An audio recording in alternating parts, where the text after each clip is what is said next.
an app to deconstruct your food. Ever wondered how long you'd have to swim to burn off the calories in an organic peanut butter cup? Or how far the strawberries or burger on your plate traveled to get there? For answers, ask the Sage Project, one of the latest of the food technology companies helping consumers navigate nutrition. While a number of food apps count calories and track eating habits, Sage goes beyond the food label to give customers additional information about additives and preservatives, how much sugar has been adding during processing, or how far a food has traveled. Food labels are a data visualization that we see every day, but we don't get a lot from them, said Sam Slover, the co-founder and chief executive of Sage. There are a lot of things about those labels that make assumptions about what you know and what you want to know. Do we really need another food app? Apple's App Store already lists more than 36 apps offering users information and advice about calories, nutrition data and weight loss, but research shows that many consumers have a failed relationship with their food apps.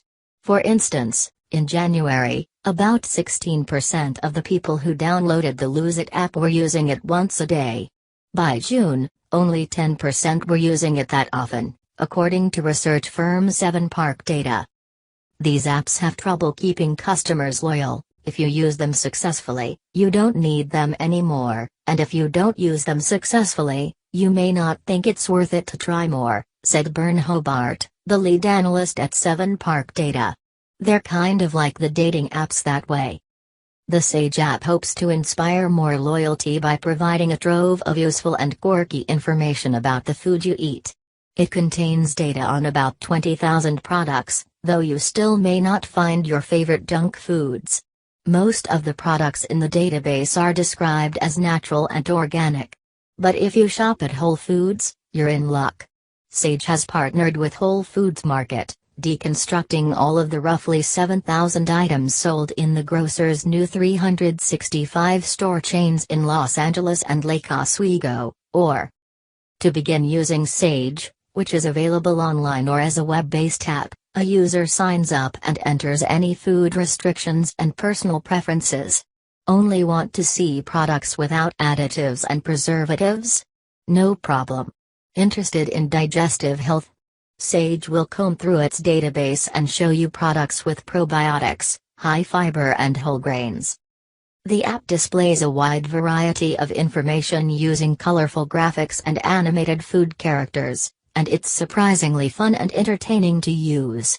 The app told me that Surf Sweet gummy bears, for instance, do have a fair amount of added sugar but also have good nutrient density, meaning that, among other things, they supply a high amount of vitamin C, much to my delight.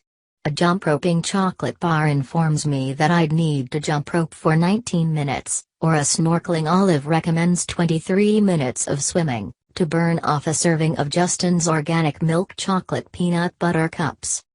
Customers want a better understanding of how a product is sourced, the quality standards behind it, whether the labor that made it was paid a fair wage, its impact on the environment, said Jason Buchel, the Chief Information Officer at Whole Foods.